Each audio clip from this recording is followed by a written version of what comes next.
Bueno, buenas tardes. Vamos a comenzar con lo que es el tema que corresponde al día de hoy. Hoy vamos a analizar, estamos viendo ahorita la sesión número 31 y en esta sesión número 31 pues empezamos ya o continuamos viendo acerca de nuestro Señor Jesucristo. Bueno, les invito a que hagamos nuestra oración. Muy buenas tardes. Esperemos que se vayan agregando en este catecismo que está enfocado precisamente, pues de preferencia a catequistas o en primera parte catequistas, pero desde luego a cualquier bautizado que quiera conocer acerca del catecismo de la Iglesia, que este libro es muy interesante. Es el Catecismo de la Doctrina Cristiana, curso superior del Padre José de Ar, que como ya hemos dicho, pues es un poco antiguo el libro, pero es muy interesante. Bueno, vamos a comenzar con nuestra oración pidiéndole al Espíritu Santo que nos ayude. Te invito a que tú también conmigo invoquemos al Espíritu Santo. Y decimos, ven Espíritu Santo, llena los corazones de tus fieles y enciende en ellos el fuego de tu amor. Envía, Señor, tu Espíritu y todo será creado y se renovará la faz de la tierra. Ven Espíritu Santo, ven Espíritu de Dios. Bueno, vamos a analizar ahora lo que es esta sesión o clase número 31 y estamos analizando precisamente acerca de nuestro Señor Jesucristo, de la segunda persona de la Santísima Trinidad. Ya hemos visto muchos conceptos interesantes, hemos analizado cómo se ha demostrado su parte divina y también lo que es su parte humana, ¿verdad? Que ha sido una cosa o un tema muy interesante que hemos manejado anteriormente.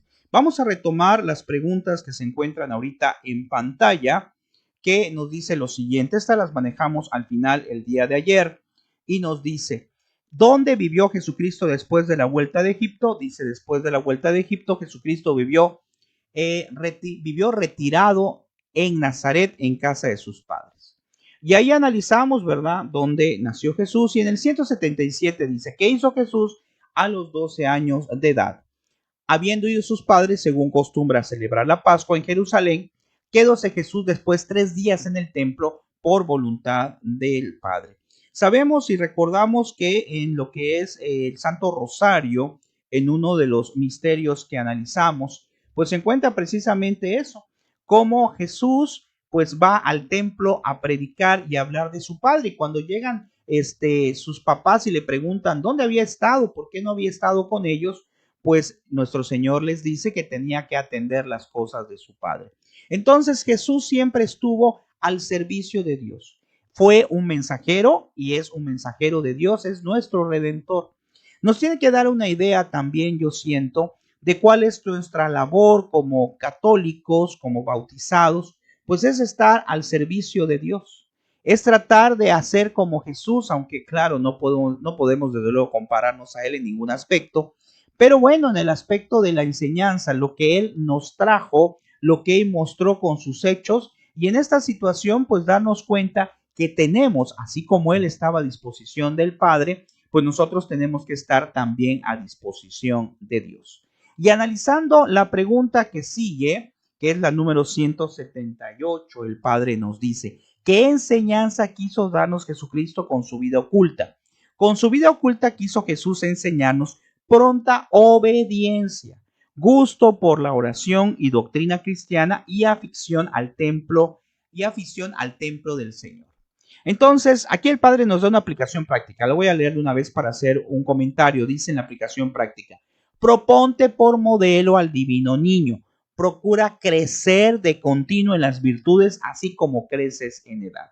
Bueno, ¿qué fue lo que pasó? Ya hablamos el día de ayer de la vida de Jesús cuando estuvo joven y les decía que, bueno, al menos aquí, en donde estoy, pues cuando es ese tiempo, a veces han pasado alguna película por allá donde se supone que ocurre cosas, que hizo milagros Jesús cuando estaba joven, cuando era niño.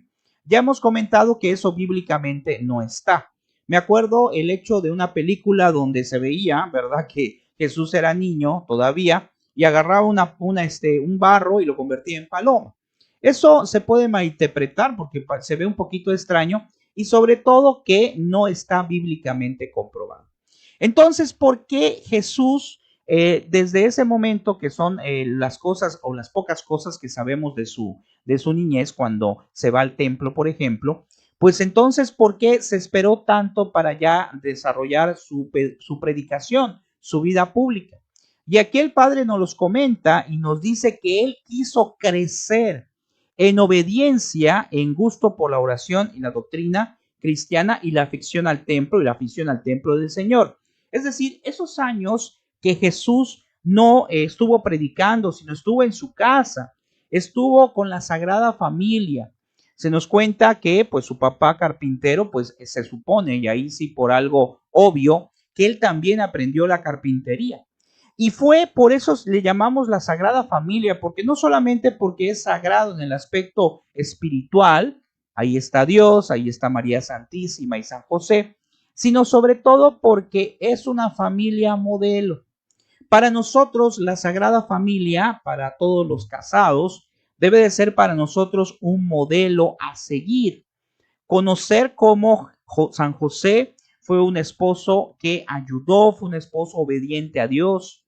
María Santísima, hoy estamos recordando precisamente la Anunciación y cómo ella acepta ser la madre de Dios. En ese plan que ya dijimos que no iba a ser fácil, porque Simeón se lo dijo cuando fue al templo, le dijo, una espada te atravesará, el alma. Eso era unas profecías que iban a mencionar o que le iban a decir a María Santísima que iba a sufrir y que iba a sufrir precisamente porque Jesús venía a ofrecerse precisamente para nuestra salvación. Entonces, tomar a la Sagrada Familia, ojo, como un ejemplo para nuestra familia, como un ejemplo de unión, como un ejemplo de amor, como un ejemplo de querer formarse. Por eso al principio no salió nuestro Señor Jesucristo a predicar, sino Él se formó y se llenó del Padre, se llenó del amor de Dios, para entonces tener fortaleza. Ese tiempo de Cuaresma, pues es un tiempo similar. ¿Por qué? Porque es un tiempo precisamente donde nosotros, así como nuestro Señor, no igual, lógicamente, pero vamos a hacer una comparativa, así como nuestro Señor estuvo preparándose para predicar, nosotros tenemos que prepararnos en este tiempo de Cuaresma, que ya prácticamente ya acabó, para poder entender o tratar de entender el misterio de la pasión, muerte y resurrección, de lo que conocemos como el Triduo Pascual. Lo que vamos a celebrar este fin de semana, celebrar sobre todo la resurrección, porque la pasión y la muerte, más que ser una celebración propiamente, pues es un momento de reflexión. Pero la celebración o la fiesta más importante de la iglesia, pues es donde termina este periodo o este tiempo de este fin de semana. Y es saber que nuestro Señor Jesucristo resucita y que nosotros tenemos esa esperanza también de que resucitaremos con Él si hacemos lo que Él nos manda. Por eso tan importante esto que nos platica el Padre de cómo nuestro Señor Jesucristo se fue preparando en espíritu y en verdad. Y aquí en la 179, pues ya empieza la vida pública del Salvador. Y ya el Padre nos pone una pregunta que dice, ¿qué hizo Jesucristo durante los últimos años de su vida? Jesucristo consagró los últimos años que había de pasar sobre la tierra a lo que los historiadores han llamado unánimemente la vida pública. Antes de comenzarla, se encaminó al Jordán para hacerse bautizar por San Juan, el precursor. Enseguida se retiró al desierto, donde pasó 40 días sin tomar alimento alguno y fue tentado por el demonio. Es este tiempo que estamos viviendo. Con su bautismo nos enseña Jesucristo la humildad. O sea, nosotros tenemos siempre que tener nuestro amor puesto en Dios. Darnos cuenta qué es lo importante en nuestra vida. Y aquí el Padre nos los dice muy claro, con el bautismo, que por cierto, hay que mencionar de una manera muy detallada la importancia del bautismo. Dice, con el bautismo Jesucristo nos demostró la humildad, con su ayuno la mortificación y también saber limitarnos en muchas otras cosas. Aquí podemos analizar con el bautismo, que ya hemos mencionado anteriormente, que es importante checar algo. siempre que nosotros tengamos esa posibilidad de pues recibir el bautizo, me estoy refiriendo a los niños pequeños, no esperar a que nuestro niño, nuestro hijo o algún familiar esté grande para bautizarlo. No. Es igual que cuando nos preocupamos que nuestro hijo está enfermo y no voy a decirle, ¿sabes qué? Hasta que seas grande, toma la decisión si tomas un medicamento o no. Así como nosotros los padres de familia tenemos que preocuparnos precisamente por la salud espiritual del niño, de nuestros hijos, de cualquier niño, pues también nos tenemos que preocupar por la salud física y espiritual, por los dos aspectos que son muy importantes para nosotros. En la siguiente pregunta nos dice el Padre en la 180, ¿por qué quiso Jesucristo ser tentado por el demonio?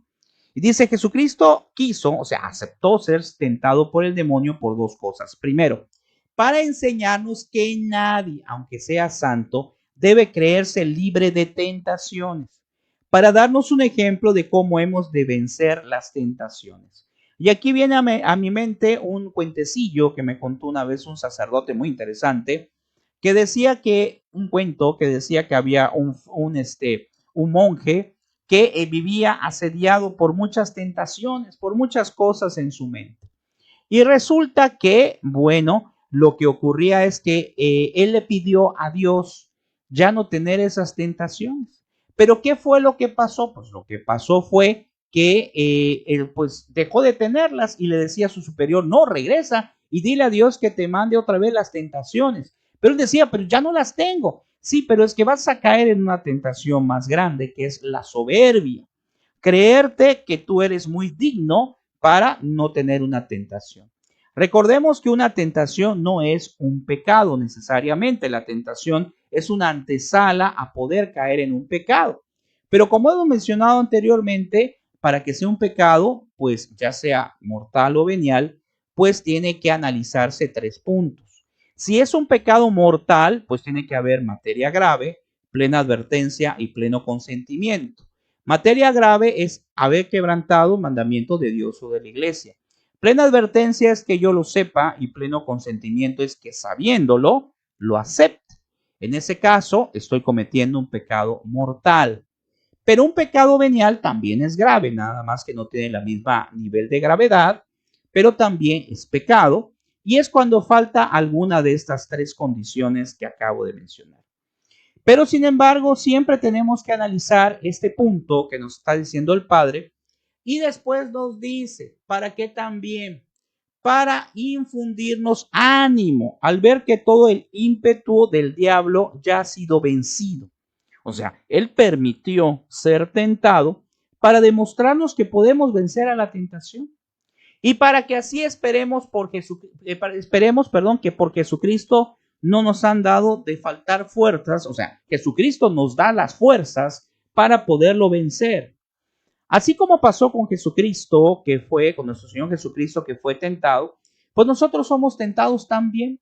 Por ahí hay un comentario, ¿verdad? De que pues al demonio le interesa mucho tentar a aquella persona que está en o que trata de vivir de acuerdo a Dios, porque es el que más le interesa. Aquella persona que ya está completamente perdida, pues el demonio no es que ya no le interese, sino que ya tiene ganada su alma. En cambio, aquella persona que está luchando, que está tratando de no caer en la tentación, que tiene que ofrecer las cosas porque se le dificulta mucho, pues ahí es donde el demonio puede actuar y muchas veces va a actuar precisamente en las mismas tentaciones, o el hombre va a caer en los mismos pecados. ¿Por qué? Porque el demonio sabe perfectamente dónde puede hacernos caer. Pero ¿qué es lo que puede pasar o cómo podemos lograr vencer las tentaciones? Pues como lo hizo nuestro Señor. Estaba en comunicación constante en Dios, con Dios Padre, ofrecía las cosas y sabiendo perfectamente cuál era el objetivo, que era alcanzar la gloria de Dios, que era alcanzar lo que Dios le había pedido, pues puso su mirada fijamente en él y entonces logró vencer esa tentación. Ahora bien, si analizamos, vamos a ir terminando, vamos a ver la pregunta 181, nos dice lo siguiente. ¿Qué hizo nuestro Señor después de que salió del desierto?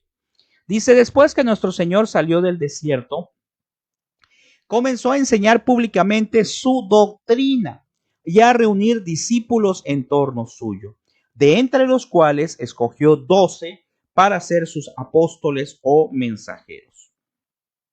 Entonces, pues él necesitaba humanamente, por lo que nosotros pudiéramos conocer en la actualidad, pues un equipo de trabajo, alguien que le ayudara, o un equipo, los apóstoles, que le ayudaran a llevar su reino.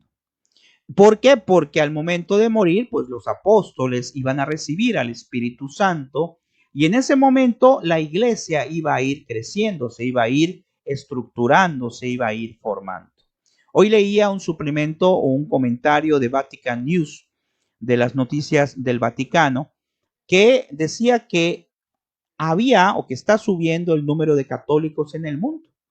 Y alguien puede decir, bueno, ante tanta situación, ante tantos problemas, pues tiene que ser así. Claro, a veces hay años donde puede bajar, donde puede subir, pero había un santo que decía, no me acuerdo ahorita del nombre, la otra vez lo leí, que decía, aunque hubiera un poquito de católicos, ese poquito son los que siguen a la iglesia verdadera. Entonces, lo mejor es que hubiera muchos católicos, que hubiéramos muchos, pero también es importante que los que estemos tratemos siempre de educarnos en la fe. Tratemos siempre de conocer más acerca de Dios. ¿Por qué? Porque lo decía el padre Amatulio, un católico que no está bien instruido, pues fácilmente puede ser protestante. Entonces, necesitamos nosotros educarnos cada día más en nuestra fe, conocer acerca del catecismo, conocer acerca de todo lo que tiene que ver con nuestra fe. Y vamos a terminar con la última pregunta, la 182. Nos dice, ¿qué enseñaba Jesucristo? Y dice, Jesucristo enseñaba todo lo que tenemos que creer, esperar y hacer para nuestra salvación. Presentaba sus elevadas enseñanzas bajo la forma amena, de forma amena, comparaciones, admirables parábolas, según estaba expresamente anunciado por los profetas. Sus discursos siempre sencillos, encerraban no obstante tanta sabiduría, tanta gracia y vigor, que el pueblo estaba asombrado. Y los mismos ministros del sumo pontífice decían de él, jamás, vean qué interesante, jamás hombre alguno ha hablado como este hombre. Está en el Evangelio de San Juan. Entonces, esto yo lo comentaba en alguna ocasión con un curso por ahí de catecismo que di, que por cierto se va a abrir un nuevo curso para la siguiente semana. Estén al pendiente en Supercatólico TV. Pero aquí la situación, el grupo de Facebook, pero aquí la situación que comentaba en ese momento es que les decía a los catequistas, vean qué hermoso, porque nuestro Señor Jesucristo, pues en ese tiempo, pues no había internet, no había Face, no había láminas, no había sonido, canciones. Y ahora como catequistas les decía, pues tenemos muchas herramientas, pero él usaba algo extraordinario. Usaba las parábolas, usaba como una especie de cuentos que hacía que el hombre imaginara lo que es la historia que contaba él y de esa forma hacía llegar el mensaje. O sea, nuestro Señor Jesucristo utilizaba los medios que tenía a su alcance para poder llevar el mensaje de la buena nueva. En la actualidad nosotros, los que son catequistas o simplemente con ser bautizado, tenemos que usar los medios actuales, los medios digitales para llevar ese mensaje. ¿Y cómo? Pues a lo mejor no grabando un tema, pero a lo mejor sí compartiendo información católica, compartiendo el Evangelio y compartiendo otras cosas que pueden enriquecer a otras personas precisamente en este conocimiento. Bueno, pues con esto vamos a dar por terminado. Les agradezco mucho que me hayan, que hayan estado con nosotros en esta tarde, ¿verdad? Bueno, hoy es 25 de marzo de 2021. Mañana pues sería el último tema que voy a desarrollar, porque como les dije, la otra semana vamos a dar un curso para catequistas, a través de lo que es el grupo de Supercatólico TV. Ahí va a aparecer la ficha de inscripción este fin de semana. Y pues entonces nos veremos posteriormente. La semana que viene no voy a transmitir estos temas, ¿verdad? Que estamos en Semana Santa. Que el Señor les bendiga y gracias por todo. Nos vemos, Dios mediante, mañana a las 5 de la tarde. Gracias por su tiempo. Ánimo. Muy buenas tardes.